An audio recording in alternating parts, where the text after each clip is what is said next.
ഏവർക്കും വിനീതമായ നമസ്കാരം. മണത്തണ ഗവൺമെൻറ് ഹയർ സെക്കൻഡറി സ്കൂളിൻ്റെ സംസ്കൃത ദിനം പരിപാടിയാണ് ഇവിടെ ആരംഭിച്ചിരിക്കുന്നത്. ഈ യോഗത്തിൻ്റെ ആദരണീയനായ അധ്യക്ഷൻ PTA പ്രസിഡന്റ് ശ്രീ സന്തോഷ് അവർകൾ ഈ യോഗത്തിന് സ്വാഗതം ആശംസിച്ച് വിദ്യാലയത്തിൻ്റെ പ്രധാന അധ്യാപകൻ ശ്രീ വിനോദ് പുതിയ വീട്ടിൽ ഇന്നത്തെ യോഗത്തിൽ സംസ്കൃത ദിന സന്ദേശം നൽകുവാൻ വേണ്ടി എത്തിച്ചേർന്നിട്ടുള്ള നമ്മുടെ എല്ലാവരുടെയും പ്രിയങ്കരനായ ശ്രീ മോഹൻദാസ് മാസ്റ്റർ, യോഗത്തിൽ സംസ്കൃത ദിന പ്രതിജ്ഞ ചൊല്ലിക്കൊടുക്കുന്ന 7ാം ക്ലാസ് വിദ്യാർത്ഥി മാസ്റ്റർ അഭിരാം, ഈ യോഗത്തിൻ്റെ ആശംസാ ഭാഷകരായ ശ്രീമതി ബീന ടീച്ചർ, ശ്രീമതി ഷീല PM,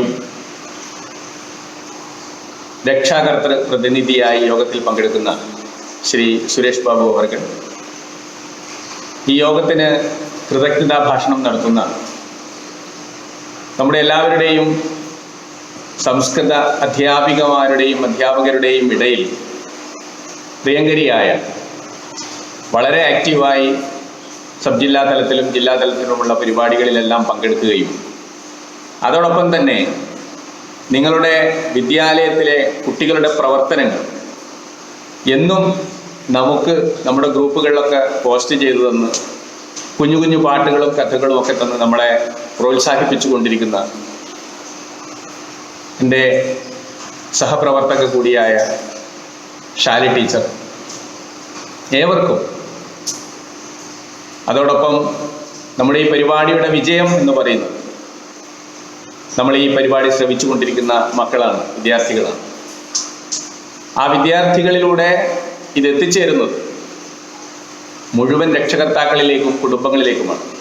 അപ്പോൾ എന്നെ ശ്രമിച്ചുകൊണ്ടിരിക്കുന്ന മുഴുവൻ വിദ്യാർത്ഥികൾക്കും സംസ്കൃത കുരുന്നുകൾക്കും പ്രിയ രക്ഷകർത്താക്കൾക്കും വിനീതമായ നമസ്കാരം. ശ്രാവണ പൂർണിമ സംസ്കൃത ദിനമാണ്. ലോകം മുഴുവൻ സംസ്കൃത ദിനമായി ആചരിക്കുന്ന ദിവസം കൂടിയാണ് ശ്രാവണ പൂർണിമ. വേൾഡ് സാൻസ്ക്രിറ്റ് ഡേ എന്നാണ് ശ്രാവണ പൂർണിമ അറിയപ്പെടുന്നത്. വർഷങ്ങൾക്ക് മുന്നേ ആണ് ബഹുമാന്യയായ പ്രധാനമന്ത്രി ഇന്ദിരാഗാന്ധിയുടെ ഭരണകാലത്ത് ശ്രാവണ പൂർണിമ സംസ്കൃത ദിനമായി ആചരിക്കുവാൻ തീരുമാനിച്ചു. ചെറു ചെറു പരിപാടികളിലൂടെ കടന്നു വന്ന ഈ ആഘോഷം ഇന്ന് ലോകം മുഴുവൻ അംഗീകരിക്കുന്ന രീതിയിലേക്ക് എത്തിച്ചേർന്നിരിക്കുകയാണ്. ലോകത്തിൻ്റെ വിവിധ ഭാഗങ്ങളിൽ സംസ്കൃത സ്നേഹികൾ എവിടെയുണ്ടോ അവിടെ എല്ലാവിടെയും ഇന്ന് ശ്രാവണ പൂർണിമ സംസ്കൃത ദിനം നടന്നുകൊണ്ടിരിക്കുകയാണ്. നമുക്കറിയാം, ഭാരതത്തിൽ തന്നെ നൂറുകണക്കിന് സക്രിയമായ ഭാഷകൾ നിലവിലുണ്ട്. അവയെല്ലാം വൈവിധ്യങ്ങളാർന്ന ഭാഷകളുമാണ്. എത്രയെത്ര ഭാഷകൾക്ക് എത്രയെത്ര ദിനാചരണങ്ങളും അവർ നടത്തുന്നുണ്ടാവും, എന്തെല്ലാം അനുബന്ധമായ പരിപാടികൾ നടത്തുന്നുണ്ടാവും. എത്ര പരിപാടികൾ നമ്മൾ അറിയുന്നുണ്ട്. നമ്മൾ സത്യമാണ് മലയാളികളാണ്, മലയാളം ഭാഷ സംസാരിക്കുന്നവരാണ്. പക്ഷെ നമ്മൾ ഇന്ന് സംസ്കൃത ദിനാചരണം നടത്തുകയാണ്.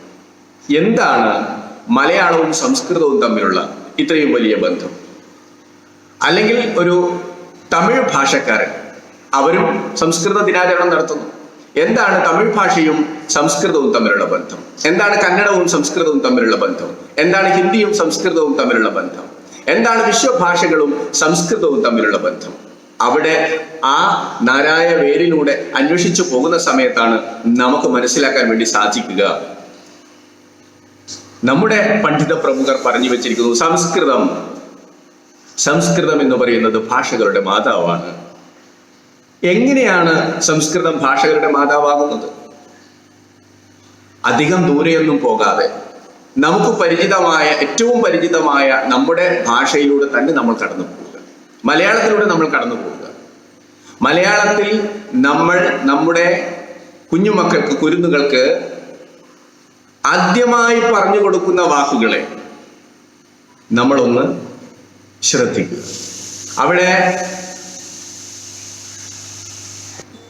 അവിടെ നമ്മൾ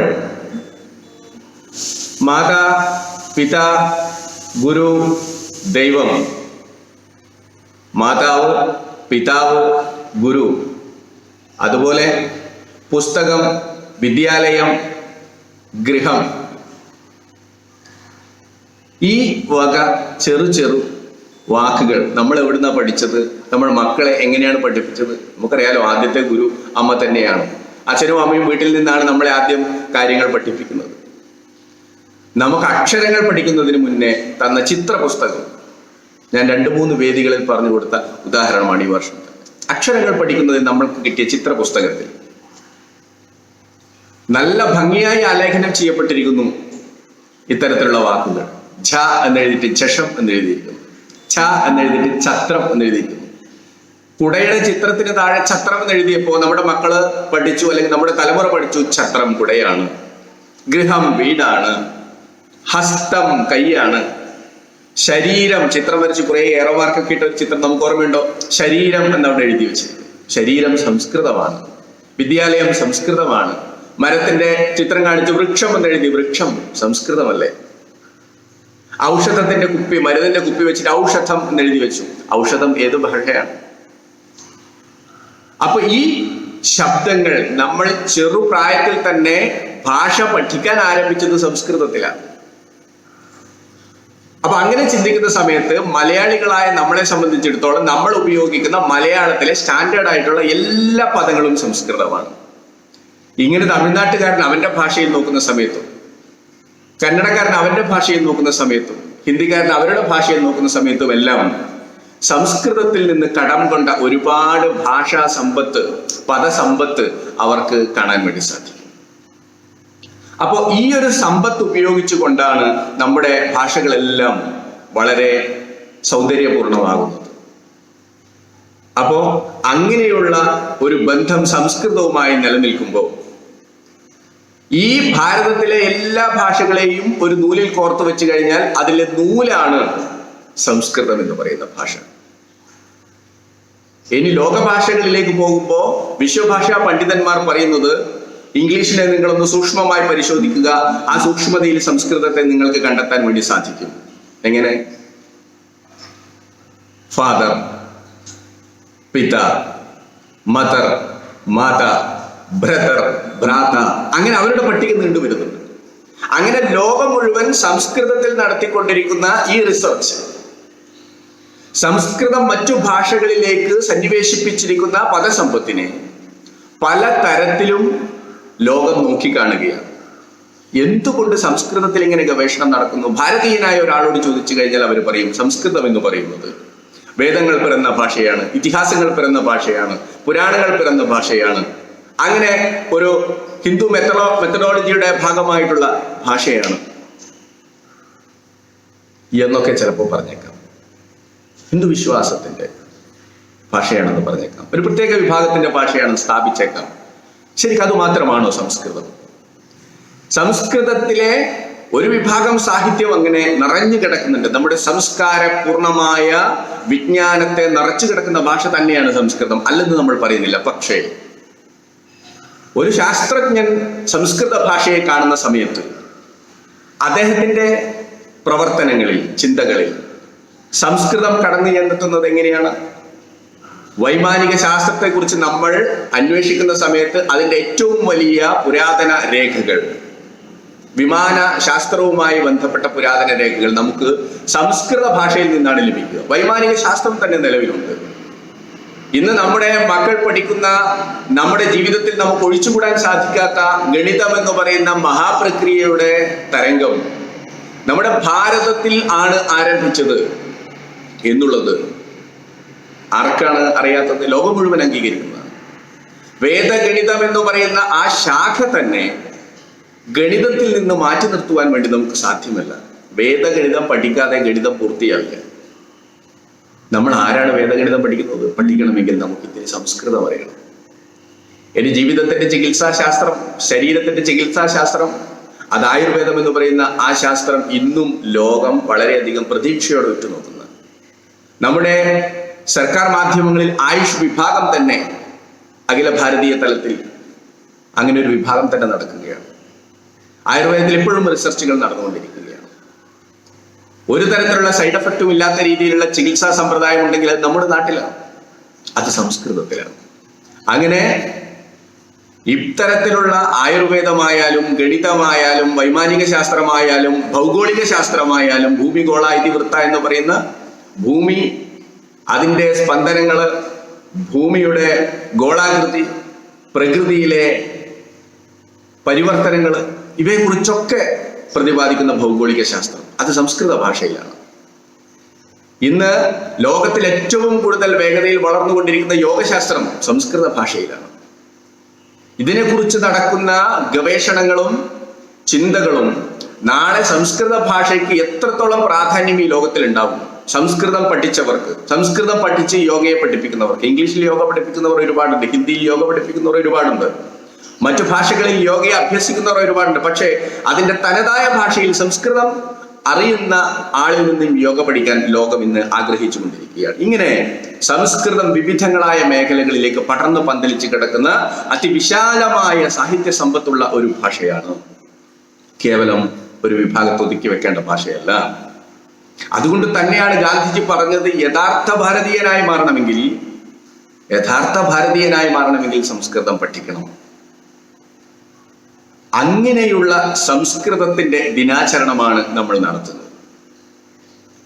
ഇനി മറ്റൊന്ന്, കേരളത്തിലെ സംസ്കൃത വിദ്യാഭ്യാസ രംഗത്ത് വളരെ വലിയ മാറ്റമാണ് ഇപ്പോൾ കുറച്ചു കാലമായി നടന്നു വരുന്നത്. കുട്ടികൾ അങ്ങനെ വർദ്ധിച്ചുകൊണ്ടിരിക്കുകയാണ്. പൊതുവിദ്യാഭ്യാസ സംരക്ഷണത്തിന്റെയും അതിനെ തുടർന്നുള്ള പ്രവർത്തനങ്ങളുടെയും ഒക്കെ ഭാഗമായി എല്ലാ വിഷയങ്ങളും ഒരുമിച്ച് വളരുന്നതിനിടയിൽ സംസ്കൃത ഭാഷയോടുള്ള പ്രാധാന്യവും വർദ്ധിച്ചു വരുന്നുണ്ട്. കുട്ടികൾ സംസ്കൃതത്തിൽ വളരെയധികം മാർക്ക് വാങ്ങുന്നു എന്ന് പണ്ടേ പറഞ്ഞു വരുന്നതാണ്. കുട്ടികൾ പഠിച്ചു തുടങ്ങിയാൽ വിട്ടുപോകാത്തൊരു ഭാഷയാണ് സംസ്കൃതം എന്നുള്ളത് വളരെ വലിയ സത്യമാണ്. അപ്പോൾ പലരും പറയും, അത് സംസ്കൃതം അതങ്ങനെ മാർക്കൊക്കെ കിട്ടുന്നതായിരിക്കും, ഇവരെങ്ങനെയാ ഇതൊക്കെ ഇത്ര പെട്ടെന്ന് പഠിച്ചെടുക്കുന്നത്? ഞാൻ ആദ്യം പറഞ്ഞ ഉദാഹരണങ്ങൾ അപ്പോൾ നമ്മൾ ഇങ്ങനെയുള്ള ആൾക്കാരുടെ മുന്നിലേക്ക് വെച്ചു കൊടുക്കണം. പറ്റുമെങ്കിൽ ഇപ്പൊ നമ്മളെ പഠിക്കുന്നതൊക്കെ ഞാനീ പറയുന്നത് കുട്ടികൾ മാത്രമല്ല, രക്ഷകർത്താക്കളും കേൾക്കുന്നുണ്ടാവും. ഇതുപോലെ ഓരോ ദിവസവും അധ്യാപകർ ക്ലാസ് എടുക്കുന്നത് രക്ഷകർത്താക്കളും ഇപ്പോൾ കേൾക്കുന്നുണ്ട്. അതുകൊണ്ട് നിങ്ങളോട് എനിക്ക് തുറന്നു പറയാൻ വേണ്ടി സാധിക്കും, 5ാം ക്ലാസ്സിലെ അല്ലെങ്കിൽ 2ാം ക്ലാസ്സിലെ 3ാം ക്ലാസ്സിലെ ഏതെങ്കിലും ഒരു പാഠമെടുത്ത് നമ്മളൊന്ന് വായിക്കുക. ഈ സംസ്കൃതം കഠിനമാണെന്ന് പറയുന്ന ആളോട് നമുക്ക് തിരിച്ചു കൊടുക്കാനുള്ള സംസ്കൃതത്തിന്റെ സന്ദേശം അതാണ്.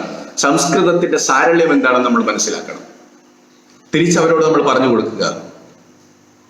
നാനാവർണ്ണാം പ്രകൃതിം പശ്യതു. ഇപ്പൊ ഇത് കേൾക്കുന്ന മക്കൾ അപ്പോൾ ബാക്കി പാടും, അവർക്ക് ഒരു തവണ കേട്ടാൽ മതി.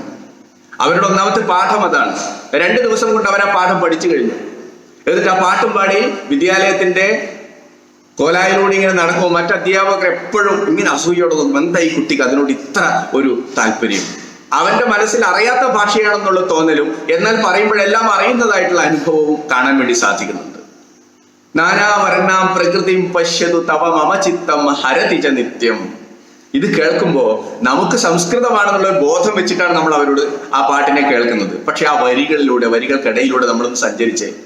നാനാവർണ്ണാം, വിവിധങ്ങളായ വർണ്ണങ്ങൾ, പ്രകൃതിയും പ്രകൃതിയെ, പശ്യതു കാണൂ, തവ മമ ചിത്തം, നിങ്ങളുടെയും എന്റെയും ചിത്തം മനസ്സ്.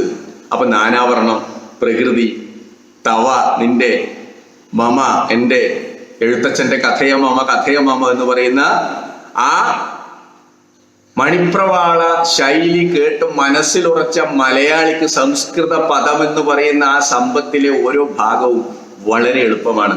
അതുകൊണ്ട് ഇത് കേൾക്കുന്ന നമ്മളുടെ കുഞ്ഞുമക്കൾക്ക് സംസ്കൃതം എന്ന് പറയുന്നത് വളരെ എളുപ്പമുള്ള ഭാഷയായി മാറി. പിന്നെ അവന് മാർക്ക് വാങ്ങാൻ എന്താണ്? തവ അർത്ഥം ചോദിച്ചു കഴിഞ്ഞാൽ നിന്റെ, ചിത്തം മനസ്സ്. കുട്ടിക്ക് എഴുതാൻ എന്താ ബുദ്ധിമുട്ട്? അവന്റെ മനസ്സിൽ സംസ്കൃതമുണ്ട്. ഭാരതീയ പാരമ്പര്യത്തിൽ ജനിച്ചവരുടെ രക്തത്തിൽ സംസ്കൃതമുണ്ട് എന്ന് നമുക്ക് പറയാൻ വേണ്ടി സാധിക്കും. കാരണം ജനിച്ചത് മുതൽ അങ്ങനെ ആ ഭാഷ ഇല്ലാതെ ഒരു മലയാളമായാലും തമിഴായാലും കന്നഡമായാലും പഞ്ചാബി ആയാലും ബംഗാളി ആയാലും ഭാരതത്തിലെ ഭാഷകൾ സംസാരിക്കുമ്പോൾ സംസ്കൃതത്തെ തൊടാതെ സംസാരിക്കാൻ പറ്റില്ല. പിന്നെ മറ്റൊരു വിഭാഗം, സംസ്കൃതം എന്ന് പറയുന്ന ഈ ഭാഷ നമ്മുടെ കുട്ടികളുടെ സാംസ്കാരിക ബോധത്തിൽ എത്രത്തോളമാണ് ആഴ്ന്നിറങ്ങിയിരിക്കുന്നത്. വേറെ എവിടെയും പോണ്ട. നമ്മുടെ സംസ്കൃതം കുട്ടികളുടെ ക്ലാസ്സിനെ മാത്രം നിങ്ങൾ വിലയിരുത്തിയാൽ മതി. ലോകത്തിന്റെ അങ്ങേറ്റത്തും ഇങ്ങേറ്റത്തുമുള്ള ഉദാഹരണങ്ങളൊന്നും ഞാനിവിടെ പറയുന്നത്. 5, 6, 7 ക്ലാസ്സുകളിലൊക്കെ സംസ്കൃതം പഠിച്ച് 7ാം ക്ലാസ്സിലെത്തുന്ന 8ാം ക്ലാസ്സിലെത്തുന്ന, കാരണം ഞാൻ 8ാം ക്ലാസ് എന്ന് പറയാൻ കാരണം 7ാം ക്ലാസ് വരെ ചിലപ്പോൾ കുട്ടികളെ UP സ്കൂളിൽ നമ്മുടെ കുട്ടികളുടെ എണ്ണം വെച്ചിട്ട് 15 കുട്ടികൾ 20 കുട്ടികൾ മാക്സിമം ഒക്കെ ഉണ്ടാവും മിക്കവാറും ഒരു ക്ലാസ്സിൽ. അപ്പൊ അത് 8ാം ക്ലാസ്സിലേക്ക് എത്തുന്ന സമയത്ത് ഒരു ക്ലാസ്സിൽ ഫുൾ കുട്ടികളുണ്ടാവും മിക്കവാറും. അങ്ങനെയുള്ള ക്ലാസ്സുകളിൽ ക്ലാസ് എടുക്കുവാൻ അധ്യാപകർ ഒരുപാട് ഇഷ്ടപ്പെടുന്നു എന്നുള്ളതാണ്. അവസാനത്തെ പീരീഡ് ആയാലും ശരി, സംസ്കൃതം ക്ലാസ്സിലാണെങ്കിൽ അവിടെ പോയി ക്ലാസ് എടുക്കാം, വേറെ ഏതെങ്കിലും ക്ലാസ്സിലാണെങ്കിൽ എന്തെങ്കിലും വർക്ക് കൊടുക്കാം, അവർക്ക് പരീക്ഷ കൊടുക്കാം എന്നൊക്കെ അധ്യാപകർ സ്വകാര്യം സംസാരിക്കാറുണ്ട്. കാരണം വൈകുന്നേരം ആകുമ്പോഴത്തേക്ക് ഉണ്ടാവുന്ന ആ ഒരു സ്ട്രെയിൻ, സംസാരിച്ച് വൈകുന്നേരം ആകുമ്പോൾ ഉണ്ടാവുന്ന സ്ട്രെയിൻ, പാടെടുക്കുമ്പോൾ കുട്ടികൾക്കും ഒരു മൂടുണ്ടാവില്ല, ആ തളർന്നു കാണും. അപ്പൊ ആ സമയത്തിന് പറ്റിയ രീതിയിലുള്ള ക്ലാസ്സുകളാണ് അവർക്ക് കൊടുക്കാൻ സാധിക്കുന്നത്. പക്ഷെ സംസ്കൃതം ക്ലാസ്സിൽ പോകുന്ന അധ്യാപകർ പറയും, അവിടെ ശാന്തമായ അന്തരീക്ഷത്തിൽ ഏത് സമയത്ത് പോയി ക്ലാസ് എടുത്താലും ഒരു സുഖമാണ്, ഒരു റിലാക്സ് ആണ്, ഒരു റെസ്റ്റ് ആണ്. കാരണം കുട്ടികളുടെ സ്വഭാവത്തിൽ, അവരുടെ ചോദ്യങ്ങളിൽ, അവരുടെ ഉത്തരങ്ങളിൽ, അവർ സംശയം ചോദിക്കുന്നതിലൊക്കെ ഒരു പ്രതിമയും വളരെ അച്ചടക്കബോധവും അവരുടെ സ്വഭാവത്തിലെ സൗന്ദര്യവും ഒക്കെ ആ ക്ലാസ്സിനെ ആസ്വദിച്ചു വന്ന അധ്യാപകർ പറയുന്നത് നമ്മൾ കാണുന്നുണ്ട്. ഞാൻ പറയുന്നത് മറ്റു കുട്ടികൾ അങ്ങനെയല്ല എന്നൊന്നുമല്ല. പക്ഷെ സംസ്കൃതം പഠിക്കുന്ന പൊതുവെ എല്ലാ വിദ്യാലയങ്ങളിലും ക്ലാസ്സിലും ഉണ്ടാകുന്ന അന്തരീക്ഷം അതാണ്. അത് ഞാൻ പറയുന്നത് സംസ്കൃത ഭാഷയുടെ സാംസ്കാരിക സത്ത എന്ന് പറയുന്ന ഈ ഒരു സത്ത നമ്മുടെ സുഭാഷിതങ്ങൾ, നമ്മുടെ സംസ്കൃത പാഠങ്ങളൊക്കെ പഠിക്കുന്നതിലൂടെ കുട്ടികൾക്ക് ലഭിക്കുന്നത് ഉണ്ട് എന്നുള്ളതാണ് വളരെ സത്യമായ വസ്തുത. അതിനെ നമുക്ക് മറച്ചു വെച്ചുകൊണ്ട്, അതുകൊണ്ട് ഇത് സംസ്കാരത്തിന്റെ ഭാഷയാണ്. അതുപോലെ നാളെയുടെ ഭാവിയിലേക്കാണ് നമ്മുടെ പഠനം വിരൽ ചൂണ്ടുക. എപ്പോഴും പഠനം അതാണ്, പഠിക്കുന്നതിലൂടെ എവിടെ എത്തിച്ചേരാൻ സാധിക്കും എന്നുള്ളതാണ്. ഞാൻ നേരത്തെ പറഞ്ഞ ഒരുപാട് ഉദാഹരണങ്ങൾ, വളർന്നുകൊണ്ടിരിക്കുന്ന സംസ്കൃത മേഖല ഒരു ഭാഗത്ത് നിൽക്കുമ്പോൾ വളർന്നു വരേണ്ട പണ്ഡിതന്മാർ എവിടെ നിൽക്കണം? അവർ സംസ്കൃത ഭാഷയിൽ ഏറ്റവും കൂടുതൽ ഇടപെടുന്നവരായി മാറുന്നവർക്ക് ഒരു തരത്തിലുള്ള പിന്നോക്കം പോക്കും ഉണ്ടാവില്ല. സംസ്കൃതം പഠിച്ചിട്ട് വെറുതെ ഇരിക്കുന്ന ഒരാളെ പോലും നിങ്ങൾക്ക് കാണിച്ചു തരാൻ വേണ്ടി സാധിക്കില്ല. പരിശ്രമം ചെയ്തുകൊണ്ടിരിക്കുന്നവന് ഉയർന്നുകൊണ്ട് മുന്നോട്ട് പോകാൻ, ഔദ്യോഗിക തലത്തിൽ മുന്നോട്ടേക്ക് പോകാൻ ഈ സംസ്കൃത ഭാഷ വളരെയധികം സഹായിക്കും എന്നുള്ളതിൽ യാതൊരു സംശയവുമില്ല. അതുകൊണ്ട് ഈ സംസ്കൃത ദിനത്തിൽ നൽകാനുള്ള സന്ദേശം എന്ന് പറയുന്നത്, സംസ്കൃതം കഠിനമല്ല, സരളമാണ് എന്നുള്ള സന്ദേശം ലോകത്തിന് നമുക്ക് കൊടുക്കാൻ സാധിക്കണം. സംസ്കൃതം ഒരു പ്രത്യേക വിഭാഗത്തിന്റെ ഭാഷയല്ല, അത് സർവരുടെയും ഭാഷയാണ് എന്ന് സമൂഹത്തെ ബോധ്യപ്പെടുത്തുവാൻ നമുക്ക് സാധിക്കണം. നമ്മളെ സംബന്ധിച്ചിടത്തോളം സംസ്കൃത ദിന സന്ദേശം എന്ന് പറയുന്നത്, സംസ്കൃതം എല്ലാവരുടെയും ഭാഷയാണ്, സംസ്കൃതം സരളമായ ഭാഷയാണ്, സംസ്കൃതം മധുരമായ ഭാഷയാണ്, സംസ്കൃതം ശാസ്ത്ര സാങ്കേതിക വിദ്യകളുടെ ഭാഷയാണ്, സംസ്കൃതം ജീവനശാസ്ത്രമായ യോഗയുടെ ഭാഷയാണ്, സംസ്കൃതം ആയുർവേദത്തിൻ്റെ ഭാഷയാണ്, സംസ്കൃതം ഭൗഗോളിക ശാസ്ത്രത്തിൻ്റെ ഭാഷയാണ്, സംസ്കൃതം വിജ്ഞാനപ്രദമായ ഇത്തരത്തിലുള്ള ഒരുപാട് അറിവിൻ്റെ നിറകുടമായ ഭാഷയാണ്. ഈ സന്ദേശം നമുക്ക് നമ്മുടെ സമൂഹത്തിലേക്ക്, സംസ്കൃത സ്നേഹികളുടെ ഇടയിലേക്ക് എത്തിക്കുവാൻ സാധിക്കുന്ന രീതിയിലുള്ള പ്രവർത്തനം നമുക്ക് നടത്താം. മണത്തണ ഗവൺമെൻറ് ഹയർ സെക്കൻഡറി സ്കൂളിലെ സംസ്കൃത ദിനാചരണം നിങ്ങളുടെ എല്ലാവരുടെയും സമ്മതത്തോടുകൂടി ഉദ്ഘാടനം ചെയ്തതായി അറിയിച്ചുകൊണ്ട് ഞാൻ എൻ്റെ വാക്കുകൾ ഉപസംഹരിക്കുന്നു. നന്ദി, നമസ്കാരം.